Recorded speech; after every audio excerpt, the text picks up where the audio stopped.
Hello everyone.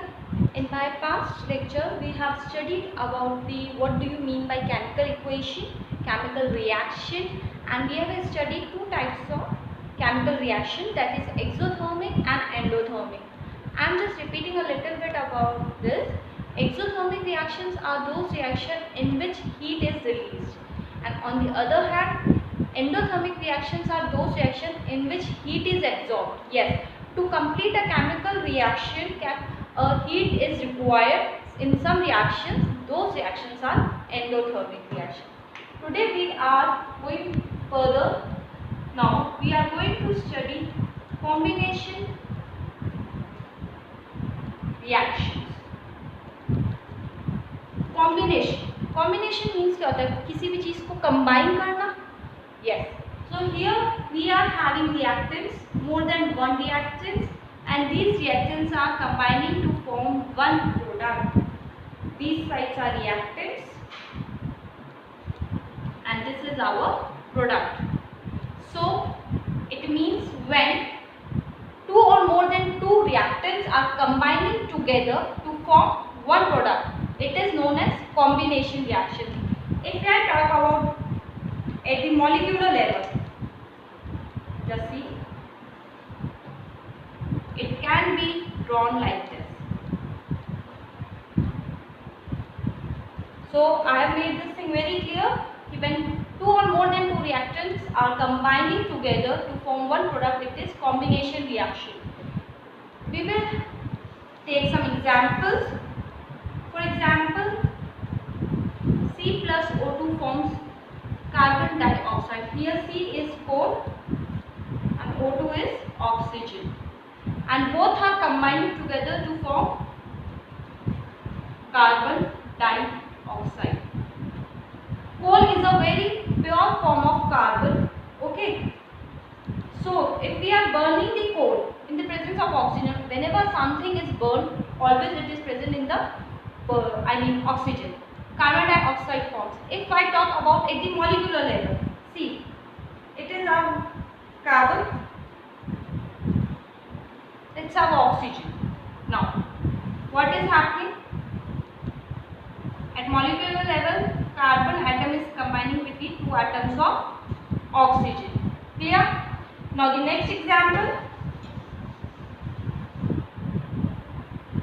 hydrogen plus chloride. It forms hydrogen chloride. Okay? So hydrogen is combining with chlorine and is forming hydrochloric acid. It is also a combination reaction. Why it is a combination reaction? Because two reactants are combining together to form one product. Now next, water. H2 plus O2 is giving you water.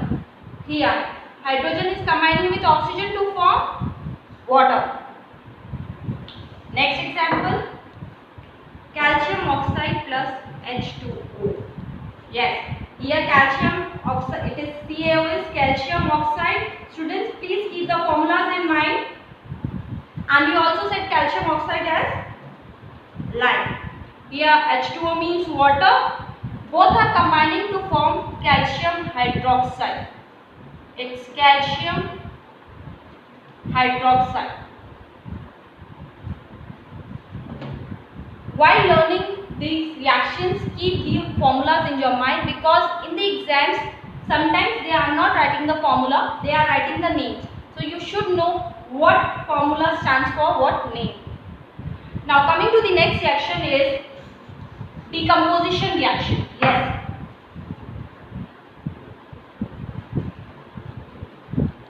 One more thing.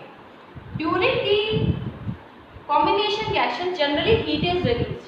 So in general, combination reactions are also exothermic reactions, because generally in the combination reaction heat always releases. Now coming to the next reaction is decomposition reaction.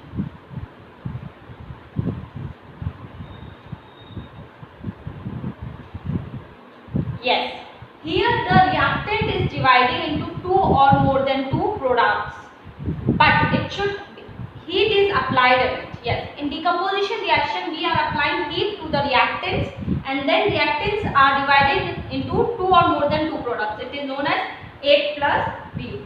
At molecular level, I am going to make you understand this. These are two molecules and now they are being divided. It is clear, I think. Now, in spite of heat, there could be electricity also, or sunlight also. It could be anything. So, generally what it is implying, we have studied that when heat is applied at the reactant side, it is endothermic reaction. So, generally decomposition reactions are endothermic reactions too. We are going to take some examples of decomposition reactions. It's silver chloride. Students, I am repeating again, kindly keep the formulas in your minds because it is very important. Here we are applying sunlight. Now it is breaking into two, Ag plus Cl. Okay. Now, what is this? Ag means silver and this is chlorine. Being a gas, it just escapes in the environment and its solid part it accumulates. So what is applied here? AgCl is dividing into on the application of sunlight is dividing into silver and chlorine. So one compound is breaking into more than one compound. That is 1 and 2. Therefore it is a decomposition reaction. Coming to the next reaction is CaCO3. That is calcium carbonate. Now calcium carbonate on application of heat. Here this triangle means heat. You can also draw this triangle in your exams. There is nothing to worry. Now calcium carbonate is dividing into calcium oxide plus H2O.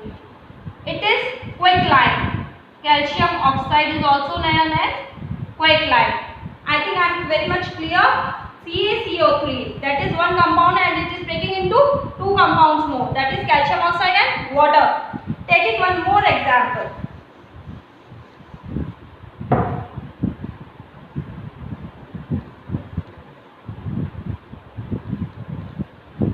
When we are taking the water, okay, it is dividing into hydrogen plus oxygen. So water is dividing into two compounds, that is hydrogen plus oxygen. Here it is one compound and on the application of electricity it is dividing into two. So it is also a decomposition reaction. Now coming to the next reaction is displacement reaction.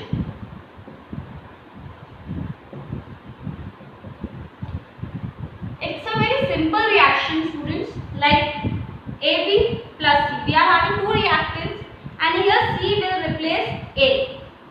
So it will be BC plus A. Now why C is replacing A? C is replacing A because C is more powerful than A. So it has the right to replace A. We always see in our daily life कि ताकतवर जो होता है वो कमजोर को replace कर लेता है. तो यहाँ भी ये हो रहा है, C की रिएक्टिविटी ज़्यादा है A से, तो वो A को रिप्लेस कर रहा है. बच्चों ये रिएक्टिविटी सीरीज होती है जो कि साइंटिस्ट ने बहुत सारे एक्सपेरिमेंट्स करके हमें बताई थी कि कौन ज़्यादा रिएक्टिव एलिमेंट है, कौन नॉन रिएक्टिव एलिमेंट है, लेस रिएक्टिव एलिमेंट है. सो कभी भी हमें वो जब टेबल हमें जब रिएक्शंस करते हैं तो हम वो रिएक्टिविटी सीरीज याद रखते हैं. तो रिएक्टिविटी सीरीज इस तरह से है. Potassium is the most reactive metal, then comes sodium, then comes calcium, then comes magnesium, now then comes aluminium, then comes carbon, then comes zinc, then comes iron, tin, then comes lead, then comes hydrogen, copper, silver and gold. So among these potassium is the highly reactive metal and gold is the least reactive metal. So we are going to study some reactions and we will see how the more reactive metals are replacing the less reactive metals. Taking one example. Now, I am not rubbing this reactivity series so that you can understand in more better way. Now, copper sulfate plus zinc. Now what will happen? We will see copper and zinc. I think zinc is more reactive than copper. See, zinc is coming higher to the copper. So zinc will replace replace copper and will form zinc sulfate plus copper. Copper will be eliminated. Clear? Now we will take one more example. Now zinc SO4 plus iron. Now just think a little whether zinc sulfate or zinc will be replaced by iron or not. Now see, where is the zinc? Zinc is coming to higher than the iron. So zinc is more reactive than iron. So iron will not replace the zinc. In this displacement reactions, only highly reactive metal replaces the less reactive metal. If they are less reactive metal, then the reaction will not take place. It will be as it is in the solution. So I think all these three reactions are there, and we have cleared each and everything about this. And we have left with the double displacement reaction and oxidation reduction and redox reaction. We will complete these reactions in our next lecture. Thank you all.